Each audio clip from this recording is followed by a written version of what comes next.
السلام عليكم ورحمة الله. موعد وتوقيت مباراة اتحاد الجزائر ونجم بن عكنون وترتيب.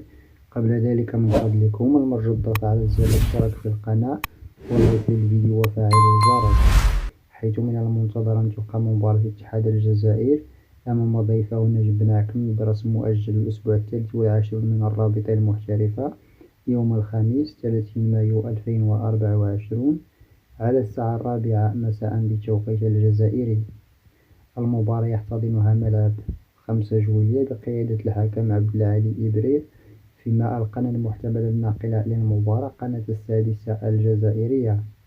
ويحتل اتحاد العاصمة المركز الرابع في الترتيب العام ب42 نقطة، فيما نجم بن عكنون يحتل المركز الخامس عشر ب26 نقطة.